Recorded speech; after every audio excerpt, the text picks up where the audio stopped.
whiskey and all my Miles Davis stuff, and just started drinking and listening and writing. And this is the poem that sort of came out of that particular weekend, so to speak. So yeah, and it's very autobiographical. So this is Music Isn't About Standing Still and Being Safe.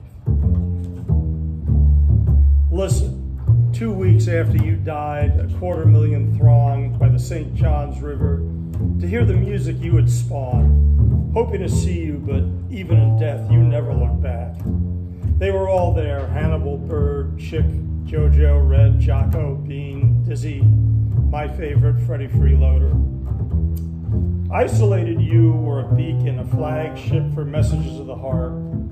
Back to the crowd, unbowed, that proud dance walk announced by muted horn that spoke and broke through all the bull and told us about a place miles ahead of everyone else.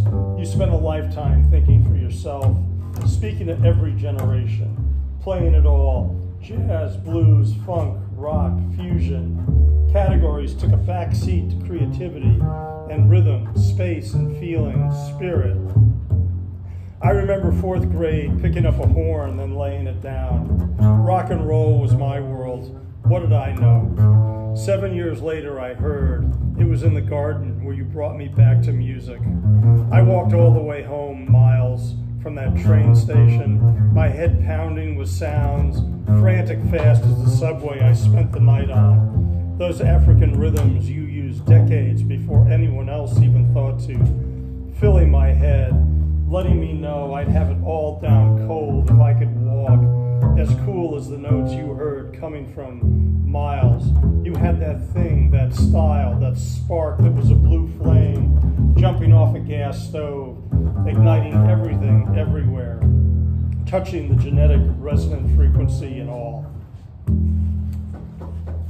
Thanks a lot. And since we're both big jazz aficionados, this was sort of the follow-up. Oh. Charles, are you going to read with us? Sure. Okay, great. Yeah, oh, absolutely. And make sure you get one of the books before you get out of here. So another big jazz figure, and of course this is the guy that brought Miles to the fore, really, is Charlie Parker, and this is my poem about him.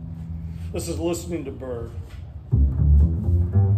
Flying through scales, he did the impossible, stretching staccato sounds, stopping only to change direction. He found places in his search for every note not imagined, leaving chromatic gravity, breaking confines, shooting up into infinity. Then he rested, hanging on a single random chord, bending branches of music but never breaking them, lingering wherever he chose, staying just long enough to make it his territory and his alone. So that was